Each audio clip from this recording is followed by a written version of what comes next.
सारा माल नबी करीम की रजा के लिए खर्च किया। चलते चलते हुजूर ने फरमाया कि कभी बिलाल आजाद हो जाए ना तो बेचारा बड़ी तकलीफ में। हज़रत अबू बकर सिद्दीक फरमाते हैं 100 ओकिया सोना मैं जेब में डाल के ले गया। तवज्जो है मेरी बात पर?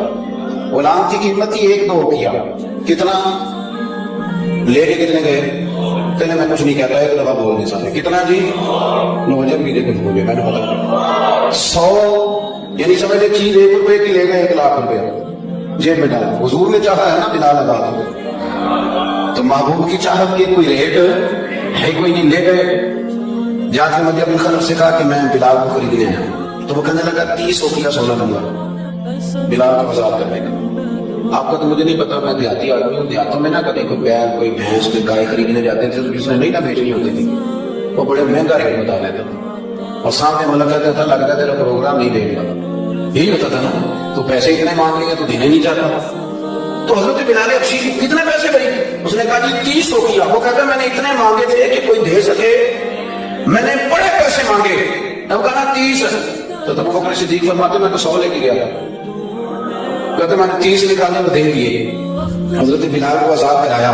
उमैया बिन खलफ कहने लगा अबू बकर तू ताजर बंदा है, सियाना बंदा है, ऐसे तो नहीं था ना कि बंदा बाहर से आया है, मक्के का बासी और जमाना तुझे जानता है।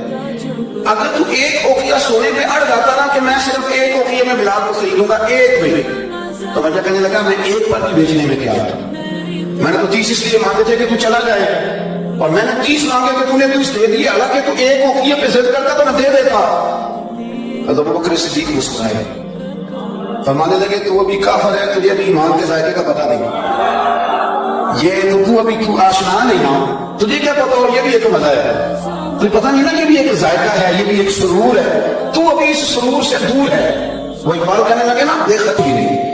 तो वो मैया कहने लगा तुम 1 पे अड़ जाता तो मैं 1 का भी दे देता। तो सिद्दीक एक बार हंसे, जनाब बिलाल के पास थामा, कहने लगे उमैया तेरा क्या ख्याल है, मैंने कभी झूठ भी बोला है? उमैया कहने लगा नहीं आप तो सिद्दीक मारूफ हैं। तो हज़रत सिद्दीक एक बार कहने लगे उमैया सुन, फिर तू कहता है ना कि तू 1 पे अड़ता, मैं 1 पे अड़ता तो तू 1 का भी बिलाल दे देता, और मेरा दावा यह है कि तूने 30 मांगे, तू 100 मांगता तो मैं 100 का भी बिलाल खरीद लेता। तो इसलिए कि ये हुजूर की चाहत है। आप समझ लें कि माल वहां खर्च होता है जहां इंसान को बड़ा प्यार। आपने सुना हुआ है, मैं ज्यादा तफसील में नहीं कहूंगा, आपने सुना है कि हज़रत उमर फारूक का आधा माल ले गए।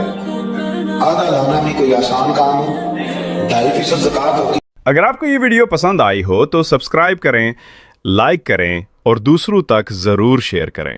शुक्रिया।